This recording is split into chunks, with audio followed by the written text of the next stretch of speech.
Hello, good morning. ഇന്നത്തെ video എന്ന് പറയുന്നത് എൻ്റെ ഒരു പ്രഗ്നൻസി ജേണിയാണ് കേട്ടോ.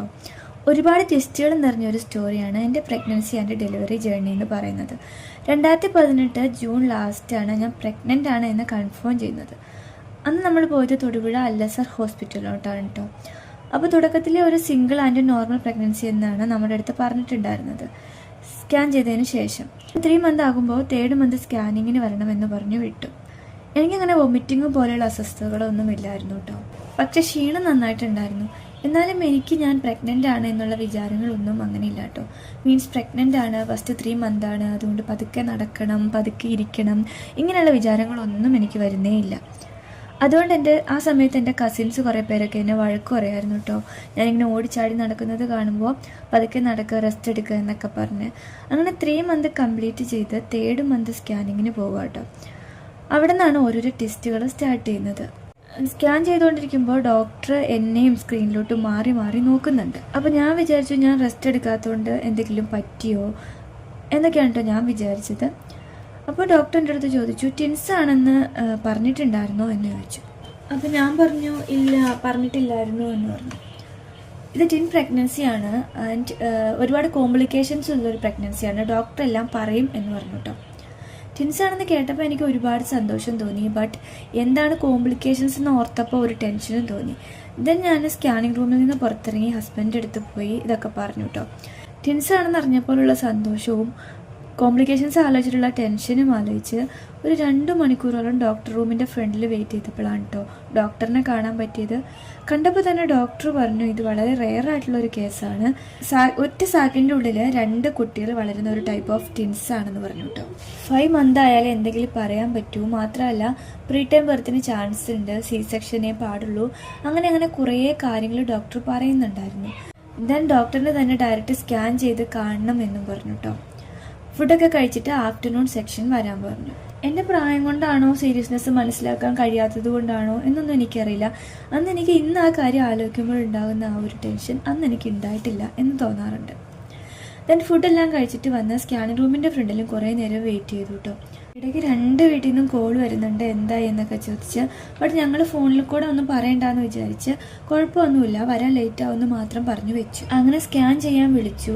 സ്കാൻ ചെയ്യാൻ വിളിച്ചപ്പോൾ ഹസ്ബൻഡിനെയും കൂടി വിളിച്ചിട്ട് ഡോക്ടർ സ്ക്രീനിൽ കാണിച്ചു കൊടുക്കുന്നുണ്ട് കേട്ടോ. ഒരാളുടെ ബാക്കിലാണ് ഒരാൾ ഉണ്ടായിരുന്നത്, അതുകൊണ്ടാണ് ഫസ്റ്റ് സ്കാനിങ്ങിലൊന്നും കാണാൻ പറ്റാത്തത് എന്നൊക്കെ പറഞ്ഞു. ദെൻ 5 മന്ത് ആകും വരെ ഒന്നും പറയാൻ പറ്റില്ല, ചിലപ്പോൾ മാത്രമേ 2 മക്കളെ കിട്ടുള്ളൂ, ചിലപ്പോൾ ഒരാളെ മാത്രമേ കിട്ടാൻ, ചിലപ്പോൾ 2 ആളെയും കിട്ടാതിരിക്കാം, അങ്ങനെ ഒരുപാട് ചാൻസ് ഉണ്ട് ഇതിൽ എന്നാണ് ഡോക്ടർ പറഞ്ഞത്. അല്ലസർ ഹോസ്പിറ്റലിൽ നിന്ന് ഇറങ്ങി നേരെ വീട്ടിലോട്ട് വന്നു. ദെൻ ഞങ്ങൾ തീരുമാനിച്ചു വേറൊരു ഹോസ്പിറ്റലിലൂടെ പോയി വേറൊരു ഡോക്ടറെ കണ്ടിട്ട് അവിടുത്തെ ഒപ്പീനിയനും കൂടി എടുക്കാമെന്ന് തീരുമാനിച്ചു. അങ്ങനെ അല്ലസർ പോയതൊരു വെനസ്ഡേ ആയിരുന്നു. Then next day Thursday Kolenchery medical ഹോസ്പിറ്റലിലോട്ട് പോയി. അവിടെ ചെന്ന് ഡോക്ടറെ അടുത്ത് കേസൊക്കെ പറഞ്ഞു കേട്ടോ. അല്ലസറിലെ സ്കാനിങ് റിപ്പോർട്ടും കാണിച്ചു. ദെൻ അവർ അവിടെയും ഒന്നും കൂടി ഡീറ്റെയിൽ ആയിട്ട് സ്കാനിങ് ചെയ്തു കേട്ടോ. ദെൻ അല്ലസറി പറഞ്ഞ സെയിം കാര്യങ്ങളൊക്കെ തന്നെയാണ് കോലഞ്ചേരി ഹോസ്പിറ്റലിൽ നിന്നും പറഞ്ഞത്. NICU മേ ബി വേണ്ടി വരാമെന്നൊക്കെ പറഞ്ഞപ്പോൾ എന്തുകൊണ്ട് ട്രീറ്റ്മെൻറ്റ് കോലഞ്ചേരി കണ്ടിന്യൂ ചെയ്യുന്നതാണ് ബെറ്റർ എന്ന് ഞങ്ങൾ തീരുമാനിച്ചു. മാക്സിമം റെസ്റ്റ് എടുക്കാൻ ഡോക്ടർ പറഞ്ഞിട്ടുണ്ടായിരുന്നു. അങ്ങനെ അത്യാവശ്യം റെസ്റ്റൊക്കെ ആയിട്ട് 2 മന്ത് കൂടി പോയപ്പോൾ 5th മന്ത് സ്കാനിങ്ങിൻ്റെ ടൈമായി. അന്ന് ഏറ്റവും കൂടുതൽ ടെൻഷൻ ഞാൻ കണ്ടത് എൻ്റെ ഉമ്മയുടെ ഫേസിലാണ് കേട്ടോ. അങ്ങനെ സ്കാനിങ് റൂമിൻ്റെ ഫ്രണ്ടിൽ കുറേ നേരം കാത്തിരുന്നതിന് ശേഷം എന്നെ സ്കാനിങ്ങിന് വിളിച്ചു. അൽഹംദുലില്ലാഹ് എല്ലാം നോർമലായിരുന്നു കേട്ടോ, വേറെ ഇഷ്യൂസൊന്നും ഉണ്ടായിരുന്നില്ല.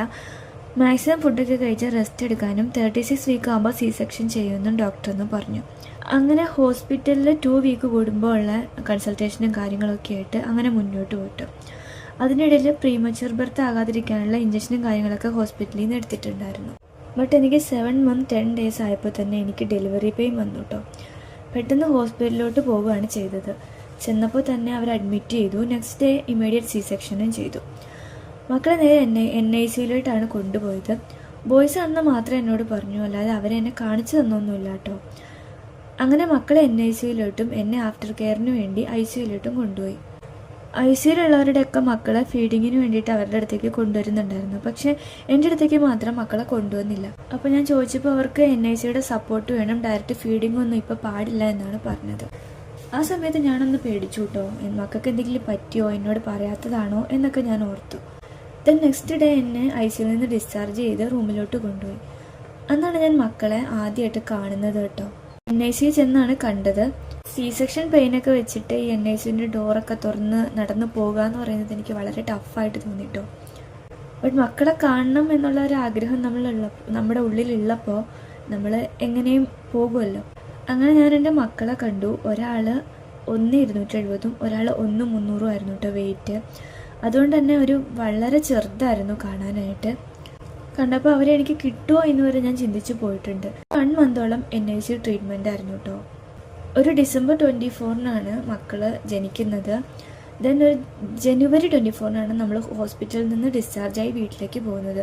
1 മന്തോളം ഹോസ്പിറ്റലിലായിരുന്നു. അങ്ങനെ 1 മന്തോളം ഹോസ്പിറ്റലിൽ നിൽക്കുക എന്ന് പറയുന്നത് അത്ര എളുപ്പമായിരുന്നില്ല കേട്ടോ.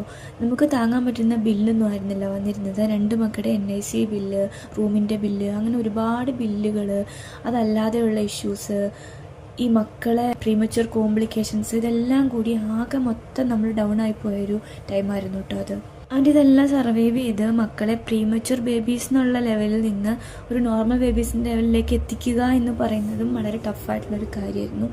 അൽഹംദുലില്ലാഹ് ഇതെല്ലാം സർവൈവ് ചെയ്ത് വന്നു. അപ്പോൾ എൻ്റെ ആഫ്റ്റർ ഡെലിവറി സ്റ്റോറിയൊക്കെ ഞാൻ വേറൊരു വീഡിയോയിൽ പറയാം കേട്ടോ. അപ്പോൾ ഇത്രയുള്ള ഇന്നത്തെ വീഡിയോസ് ഇഷ്ടമാണെന്നുണ്ടെങ്കിൽ സബ്സ്ക്രൈബ് ചെയ്ത് സപ്പോർട്ട് ചെയ്യണേ.